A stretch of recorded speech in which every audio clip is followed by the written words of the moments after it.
The New Adventures of Sherlock Holmes, starring Nigel Bruce as Dr. Watson and Tom Conway as Sherlock Holmes.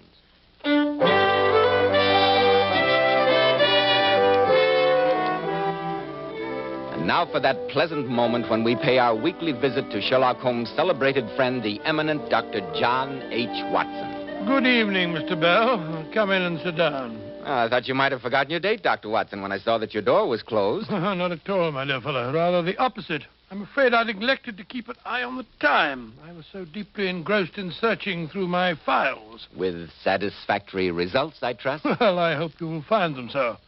You may remember after I told you the story of the lion's mane the week before last, that you asked if Holmes had any other adventures in his beekeeping days. I do indeed, Dr. Watson. Well, I've been running through my notes concerning the remarkable affair of the pointless robbery.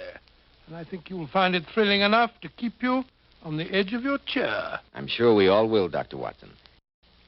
Now, Dr. Watson, what's the story of the pointless robbery? Well, it all began, Mr. Bell, on a delightful summer morning in August 1913. I was spending the first day of a week's holiday visiting Holmes at the small farm on the South Downs to which he'd retired and where he was devoting himself to nothing more serious than the raising of bees. I must say, Holmes, that the quality of breakfast here convinces me that I've discovered the real reason for your devotion to rustic life. A very sound deduction, Watson. And there's much to be said for the peaceful atmosphere of the countryside after the noisy hubbub of London. A peace which I fear may be only too transient, Watson. I suggest that you omit reading the morning paper during your stay. All that talk of war in Europe, you mean? Nonsense, Holmes. In this year of our Lord, 1913, no civilized nation would dream of resorting to the outmoded fallacies of armed force. I trust you're right, Watson. I trust you're right. But, I say, Holmes, you've got a visitor. Somebody's coming up the path. It's Mr. Kenmore, the rector of our local church. Another donation is indicated, no doubt. It would take the national budget to keep the church's ancient organ in good repair. Be a good fellow, Watson, and open the door while I refill the teapot. That you are, Holmes. Good morning, Mr. Holmes. Good morning, Mr. Kenmore. This is my good friend, Dr. Watson. How do you do, sir? A cup of tea? No, thank you. No tea. And I must apologize for this unwarranted intrusion at such an early hour. Some pressing matter in connection with the church? No, Mr. Holmes.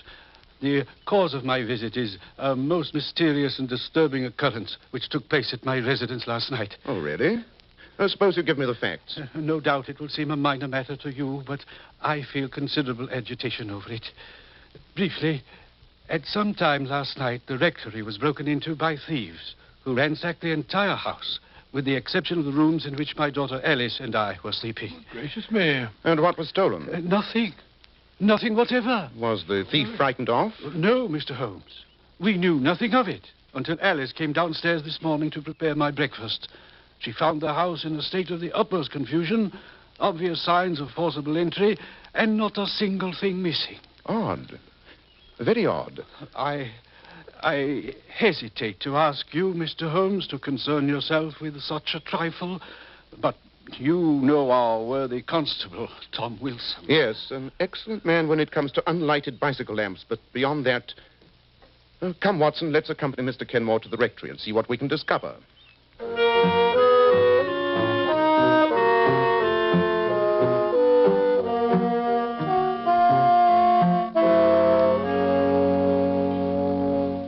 So you see, Mr. Holmes, as Father told you, absolutely nothing seems to be missing.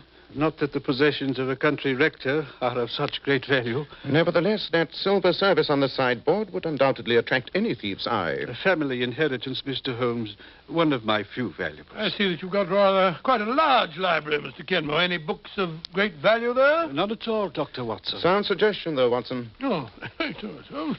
This French window, which gives onto the garden, seems to be where the thief made his entry. Quite. A circle of glass cut out of one of the panes. Then a gloved hand reaching in to turn the key. A gloved hand, Mr. Holmes? Undoubtedly, my dear. The blurred impressions are quite characteristic.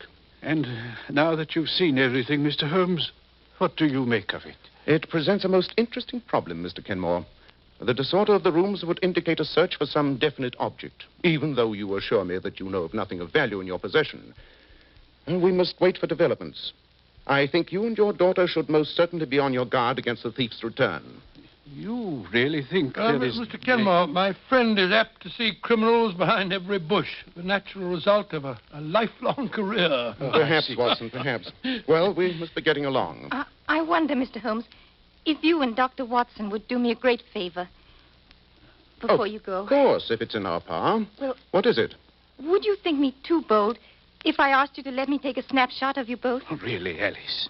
I gave Alice a camera for her birthday last week, Mr. Holmes, and ever since then she's been making life miserable for everyone. I'm sure you could find two handsomer subjects, my dear. But Watson and I will be glad to have you immortalize our features. Yes, of course, naturally. Oh, thank you, Mr. Holmes. I brought my camera down from my room, hoping you'd say yes. Well, I'm very sorry. I was just wearing this old Norfolk jacket. If you stand here, right beside the front door. Well, just a moment. The wind's blowing my hair about a bit. There we are. All right. Just look this way. Fine. Thank you so much. I hope you'll spare me a print or two if they turn out, my dear. I'll be very glad to. As a matter of fact, that was the last picture in the roll. Now I can take it down to the village and have Mr. Dilworthy, the chemist, develop it for me. I say, we're passing by the chemist's shop. Can't I drop it off for you? Thank you very much, Mr. Watson. That's very kind. Here it is. And thank you again, Mr. Holmes, for your kindness in troubling yourself with my problem. Not at all. And remember, Mr. Kenmore, be on your guard against a return visit.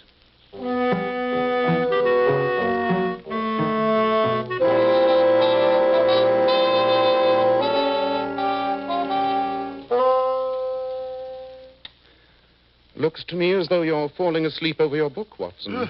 What's it? Well, I must admit, Holmes, that the combination of country air and that excellent dinner had a very soporific effect on me. Oh, don't apologize.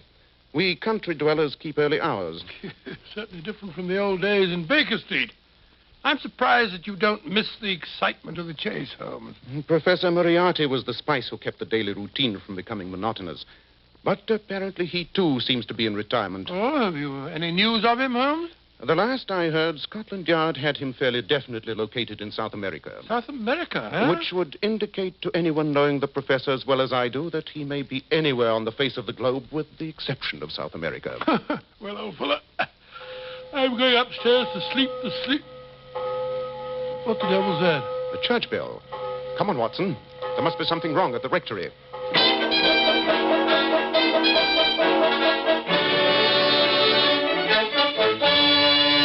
And I thought the quickest way of raising the alarm, Mr. Holmes, was to sound the church bell. Very wise.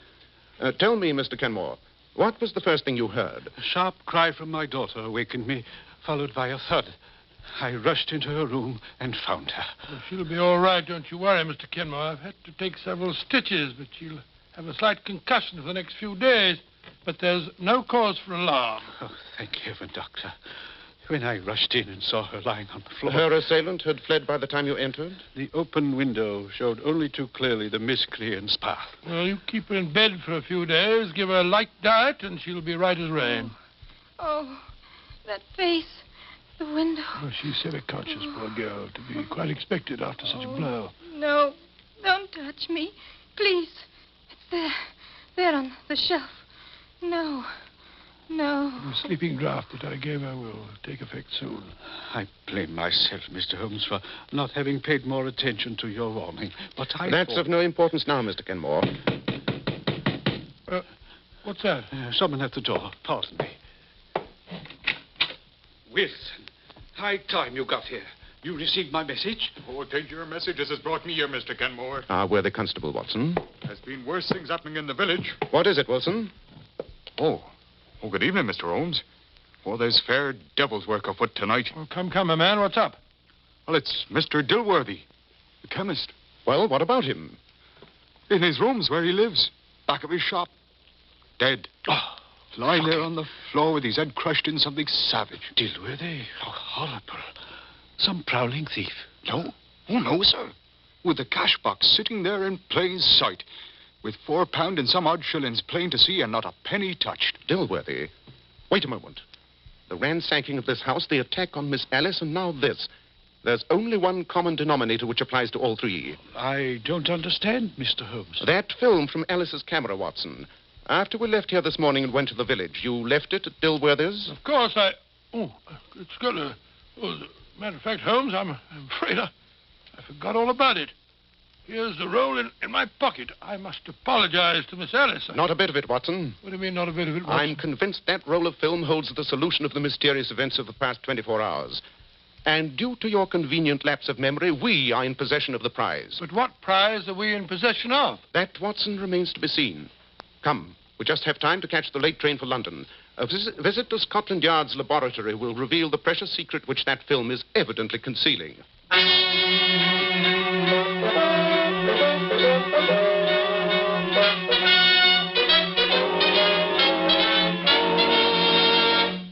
In just a moment, we'll find out what that precious secret is. And now, Dr. Watson, what did you discover on that precious roll of film which had already caused the death of one person and a murderous assault upon another? Well, as soon as we reached Scotland Yard's laboratory, Holmes wasted no time in getting permission to develop the photographs. Just hand me that second tray, will you, Watson? The one this side of the red lamp. There you are. There. That does it. Look, Watson. The images are starting to appear. Oh, I'll take your word for it. That red lamp gives about as much light as a glowworm. Sorry, but that's all we can use until we finish the development. Look, Watson. They're coming much more strongly now. Yes, I see. That seems to be a picture of the rector. Doesn't look to me as though that were worth committing murder for. There are 12 pictures on the roll, Watson. This next one seems to be a somewhat out-of-focus picture of the directory. That third one, sharper. Evidently a croquet match.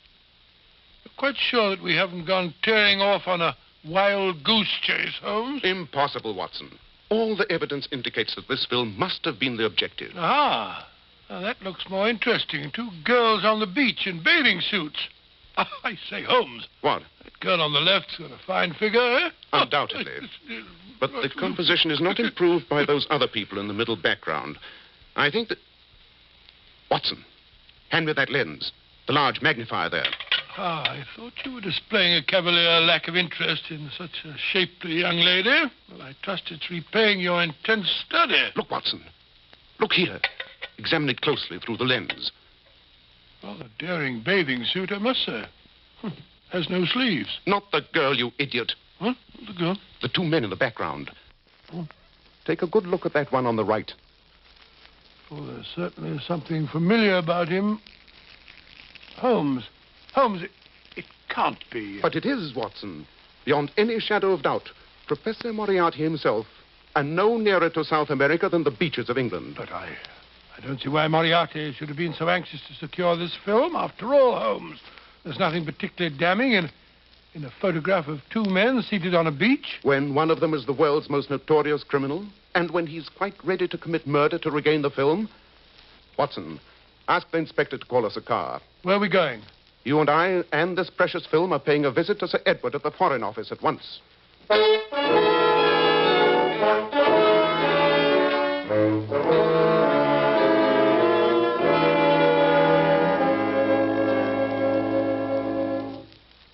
Your deduction was absolutely sound, Holmes. You recognize Moriarty's companion, then, Sir Edward? Beyond any question. He goes by many names, but our files would indicate that the real one is von Schäling, probably the cleverest among the senior members of the Imperial German Secret Service. Good heavens, a spy. Yes, precisely, Dr. Watson. I should imagine, Sir Edward, that his dealings with Moriarty must be of great importance, since they required him to come to England in person. I'm quite sure of it. But the peaceful surroundings of the South Downs and the quiet beaches, what would a spy be doing there? With Portsmouth, England's greatest naval base only a few miles away, and the present situation in Europe, Professor Moriarty does not concern himself with trifles.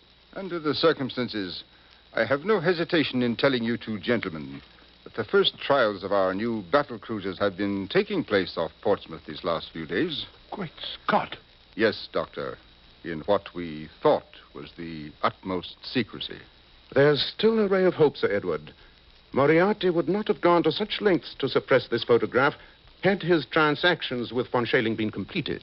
Do you mean, Holmes, that there may still be time to forestall him? Dr. Watson and I will do whatever is in our power, Sir Edward.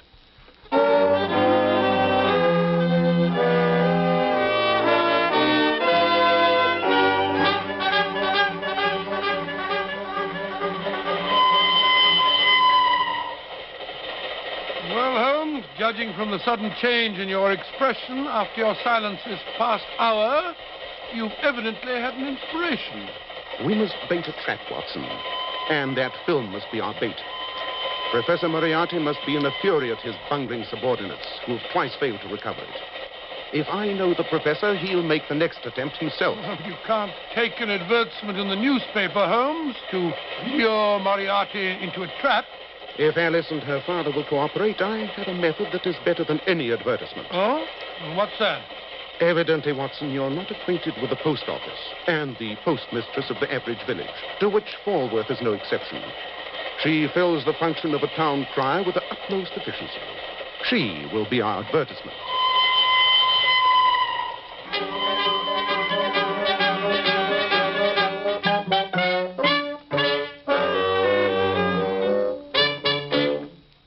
Well, good morning, Mr. Kenmore. And how are you this fine morning? And how is poor Miss Alice coming along? Very well indeed, thank you, Mrs. Roberts. Ah, that's a blessing. And what can I do for you today? A shilling's worth of penny stamps, please. I do hope the young lady will be up and about again soon. We miss her cheery face. You know, Mrs. Roberts, there was an odd thing about that robbery at the rectory. What was that? All the intruder took was Alice's camera Fancy that. after he struck her down. Not a very valuable bit of loot. No, indeed. Alice is glad she happened to remove the film that very afternoon. It's still on the library desk. Is it really now? I must remember to have it developed. Well, it's a mercy that nothing worse happened. Oh, I almost forgot. Here's your stamps, Mr. Kenmore.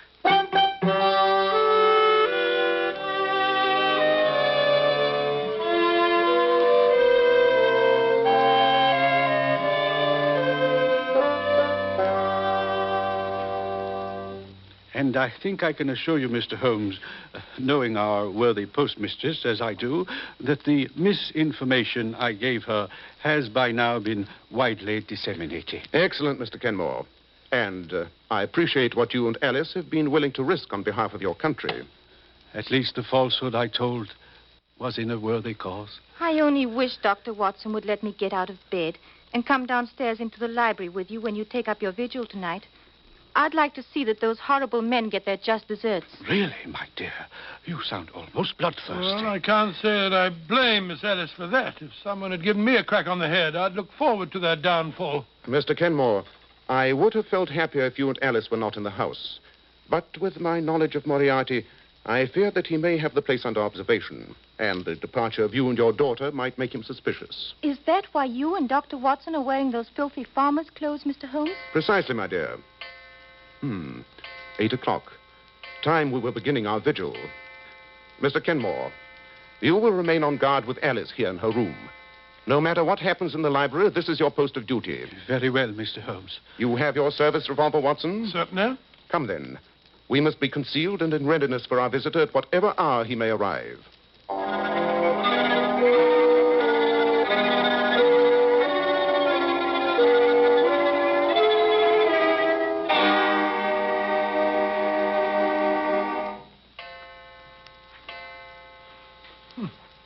Only 2 o'clock. I'm so cramped from standing behind these curtains that I thought it must be the morning.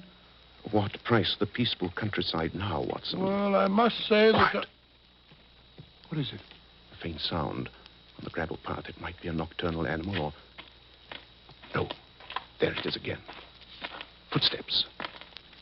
Is your gun ready, Watson? Ready, Holmes. He'll probably come through the French windows. It's the most inviting entrance. On your guard.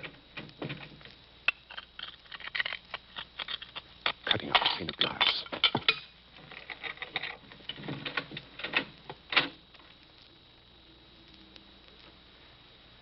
Don't move. We've got you covered. The light switch, Watson, with your left hand. There. Well, Professor Moriarty, we meet again. If it isn't Mr. Sherlock Holmes and Dr. Watson, Keep that gun on him, Watson, while I see if he's carrying a weapon. and render myself liable to a long prison sentence. My dear Holmes, your retirement to pastoral pursuits must have impaired your reasoning powers. It's all right, Watson. He's unarmed. You can lower your hands now, Professor. But I'd strongly advise against making any sudden move. I wish he would, the dirty traitor. I'm inclined to agree with your sentiments, Watson. Moriarty, For once, I intend to take the law into my own hands. I can forgive a criminal, or a forger, or a thief, or even a murderer. But a traitor is something else. I don't understand what you're driving at. Certain backward Balkan countries, Moriarty, have an extremely convenient system of disposing of unwanted prisoners. They are invariably shot while attempting to escape. You wouldn't dare.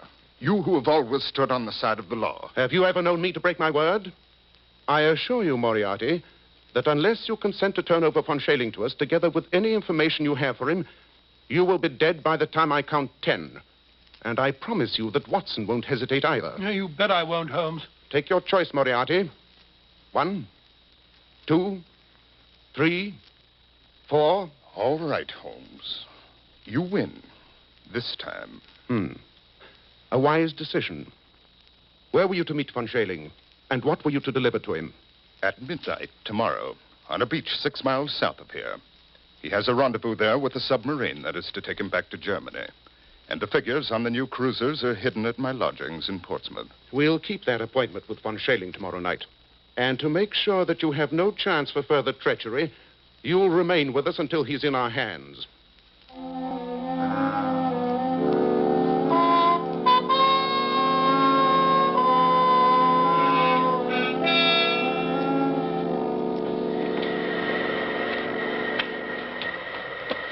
This is the spot, Professor Moriarty? 500 yards south of the abandoned dock, yes. Very well. Watson and I will remain here behind these bushes. You, Professor, will walk out alone onto the sands. I intend to take no chances of scaring off our quarry. I haven't much choice in the matter. Just a moment. Yes? Remember that we have you in plain sight, that the moonlight is strong, and that the slightest sign of treachery will be the signal for your well-deserved execution. I won't forget, Mr. Holmes. I hate to think of his going scot-free, Holmes. You cannot hate it more than I do, Watson. But letting him go free is a cheap price to pay for the scotching of his plans and the capture of von Schailing. Here comes a car. This must be von Schailing. No one else would be on this deserted road at this hour of night. Oh, the car's stopping. There's only one man in it. He's getting out. It is von Schailing. Ah, Herr Professor. I knew I could depend on you. Right, Watson. Put up your hands, you. The devil... Look out, Watson! Quick work, Watson. Oh, curse you, Moriarty. You have betrayed me. Precisely, Herr von Schailing. But why should the fact that a traitor will engage in a double betrayal surprise you? He'll be all right, Holmes. Barring a nasty flesh wound in his leg. Well, Mr. Holmes, you have the papers and the spy. I've kept my part of the bargain. Now you keep yours. Don't worry, Moriarty, I shall. But you can count yourself lucky that the stakes for which we were playing were of far more value than your traitorous life. I promise you that next time we meet, you will pay your long overdue reckoning. I shall look forward to it. Au revoir. Till our next meeting. What infernal cheek. I hate to see him go free. No more than I do, Watson. Well, at least we've had the best of the bargain. Now let's load our prisoner into the car. And who are you, anyway? The devil? Oh, hardly so eminent a personage, von Schailing. My name is Sherlock Holmes. So. I might have guessed. Oh. He's fainted. Oh, just as well, perhaps. Here, Holmes, we'll put him in the back seat of the car.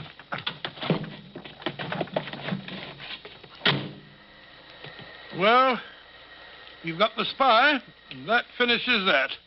I wonder. There's an east wind coming, Watson. East wind? Oh, I don't think so, Holmes. It's particularly warm.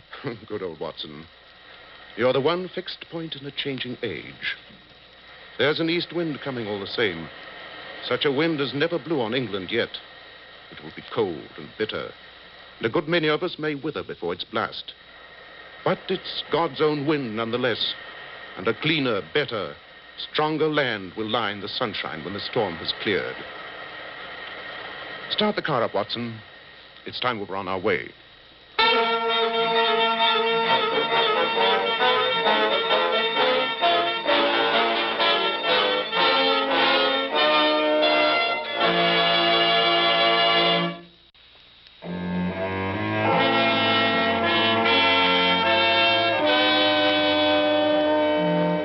Tonight's Sherlock Holmes adventure was suggested by an incident in Sir Arthur Conan Doyle's story, His Last Bow.